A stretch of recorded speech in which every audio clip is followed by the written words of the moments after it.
बच्चों, आज हम पढ़ेंगे कक्षा 8 साइंस यानी कि विज्ञान के अंतर्गत अध्याय 3 कोयला और पेट्रोलियम। हम आपको बताएंगे बच्चों इस पाठ से संबंधित कुछ महत्वपूर्ण बिंदु और साथ ही साथ पाठ के प्रश्न उत्तर भी। तो आप लगातार देखते रहे वीडियो और जुड़े रहे हमारे साथ। यदि आप चैनल में पहली बार आए हैं तो चैनल को सब्सक्राइब अवश्य कर दें, बेल आइकन भी दबा दें ताकि आपको आने वाली प्रत्येक पाठ की वीडियो की नोटिफिकेशन मिलती रहे। तो चलिए अब ज़्यादा देर न करते हुए जान लेते हैं इस पाठ के प्रश्न उत्तर और पाठ का सारांश। तो बच्चों, सबसे पहले बात करते हैं पाठ समीक्षा यानी कि आपने इस पाठ में क्या कुछ सीखा। तो पहला बिंदु आपके लिए कोयला, पेट्रोलियम और प्राकृतिक गैस जीवाश्म ईंधन है।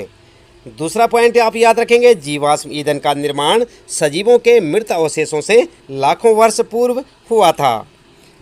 अगला पॉइंट आप याद रखें, जीवाश्म ईंधन समाप्त होने वाले संसाधन होते हैं यानी कि अंततः यह समाप्त हो जाते हैं। आगे चौथा पॉइंट है, कोक, कोलतार और कोयला गैस कोयले से प्राप्त उत्पाद हैं।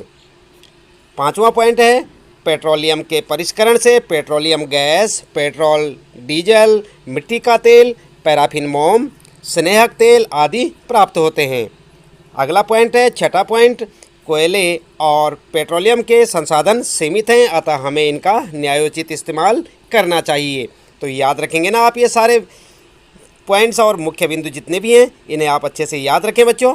इसके बाद चलिए शुरू कर लेते हैं इस पाठ के प्रश्न उत्तर अभ्यास प्रश्न उत्तर में, और इन्हें आप अपनी नोटबुक में नोट करें, याद करें अच्छे से ताकि परीक्षा के समय आपको किसी परेशानी का सामना ना करना पड़े।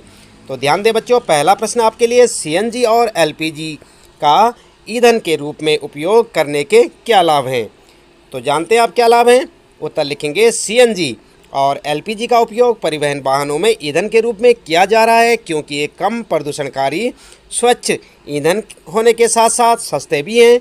और सीएनजी और एलपीजी का अधिक लाभ यह है कि इसे घरों और कारखानों में सीधा जलाया जा सकता है जहां इसकी आपूर्ति पाइपों के माध्यम से की जाती है। ठीक है, तो इस प्रकार से आप अपने इस पहले प्रश्न का उत्तर लिख सकते हैं बच्चों। दूसरा प्रश्न फिर आपका, पेट्रोलियम का कौन सा उत्पाद सड़क निर्माण के लिए प्रयोग में लाया जाता है। तो उत्तर क्या लिखेंगे। उत्तर लिखेंगे, आजकल पक्की सड़कों के निर्माण में कोलतार के स्थान पर एक पेट्रोलियम उत्पाद जिसे बिटमुन क्या कहते हैं, बिटुमिन का प्रयोग किया जाता है। याद रखेंगे ना। और इसके बाद तीसरा प्रश्न आपका इस पाठ में, वर्णन कीजिए मृत वनस्पति से कोयला किस प्रकार बनता है, यह प्रक्रम क्या कहलाता है। उत्तर लिखेंगे, लगभग 300 मिलियन वर्ष पूर्व पृथ्वी पर निचले जलीय क्षेत्रों के घने वन प्राकृतिक प्रकरणों के कारण मृदा के नीचे दब गए। ठीक है, क्या लिखेंगे, 300 मिलियन वर्ष पूर्व, लगभग 300 मिलियन वर्ष पूर्व पृथ्वी पर निचले जलीय क्षेत्रों के घने वन प्राकृतिक प्रक्रमों के कारण मृदा के नीचे दब गए। उनके ऊपर अधिक मृदा होने के कारण वे संपीड़ित हो गए और गहरे होते गए, जिससे उन पर ताप व दाब बढ़ गया और धीरे धीरे कोयले में परिवर्तित हो गए। कोयले में मुख्य रूप से कार्बन होता है। यह प्रक्रम कार्बनीकरण कहलाता है। क्या कहलाता है, कार्बनीकरण। याद रखेंगे बच्चों। तीसरा प्रश्न है और उसका उत्तर। इसके बाद आगे आते हैं आपके लिए प्रश्न चौथे में, रिक्त स्थानों की पूर्ति कीजिए। और यहाँ पर जो आपके लिए रिक्त स्थान छोड़ रखे तथा जीवाश्म ईंधन है। और दूसरा है यहाँ पर ख वाला, पेट्रोलियम के विभिन्न संगठकों को पृथक करने का प्रक्रम कहलाता है। तो क्या कहलाता है यहाँ लिखना आपको। और वाहनों के लिए सबसे कम प्रदूषक ईंधन है, क्या है यहाँ आपको लिखना है। तो क्या लिखेंगे आप, क वाले में लिखेंगे कोयला और पेट्रोलियम, ख वाले में लिखेंगे परिष्करण और ग वाले में सीएनजी। तो इस प्रकार से आप अपने उत्तरों को रिक्त स्थानों में भर सकते हैं। अगला है बच्चों पांचवा प्रश्न है, निम्नलिखित कथनों के सामने सत्य और असत्य लिखिए, यानी कि सही और गलत बताना आपने। तो यहाँ पर जो है क है, जीवाश्म ईंधन प्रयोगशाला में बनाए जा सकते हैं, ये सत्य है या असत्य है आपने यहाँ पर बताना है। ख वाला प्रश्न है, पेट्रोलियम की या पेट्रोल की अपेक्षा सीएनजी अधिक प्रदूषक ईंधन है, सत्य या असत्य है आपको लिखना है। और अगला प्रश्न है ग वाला, कोक कार्बन का लगभग शुद्ध रूप है, सत्य या असत्य। और घ वाला है, कोलतार विभिन्न पदार्थों का मिश्रण है, ये आपने बताना है सत्य है या असत्य है।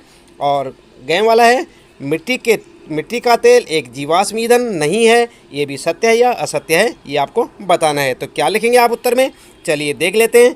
कै वाले का आप लिखेंगे असत्य, ख वाले का असत्य, ग वाले का सत्य और घ वाले का सत्य और ग वाले का असत्य। ठीक है, तो इस प्रकार से आप उन पे अपना सत्य और असत्य लगा सकते हैं। यहाँ पर असत्य असत्य, यहाँ पर सत्य सत्य और यहाँ पर असत्य। ठीक है, तो इस प्रकार से आप अपने उत्तर को लगाएं बच्चों। अगला प्रश्न है छठा, समझाइए जीवाश्म ईंधन समाप्त होने वाले प्राकृतिक संसाधन क्यों हैं। तो क्यों हैं बच्चों, उत्तर में आप लिखेंगे जीवाश्म ईंधन समाप्त होने वाले प्राकृतिक संसाधन हैं क्योंकि मृत जीवों को ईंधन में परिवर्तित होने में लाखों वर्ष का समय लग जाता है और उपलब्ध भंडार सिर्फ कुछ सालों तक के लिए ही पर्याप्त है, इसलिए हमें इनका न्यायोचित प्रयोग ही करना चाहिए। आई बात समझ में। तो ये है छठा प्रश्न आपका।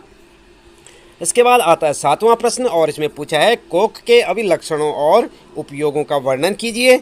तो आप क्या लिखेंगे उत्तर में, आप लिखेंगे यह कठोर, सरंग्र और काला पदार्थ है, यह कार्बन का लगभग शुद्ध रूप है। कोक का उपयोग इस्पात के औद्योगिक निर्माण और बहुत से धातुओं के निष्कर्षण में किया जाता है।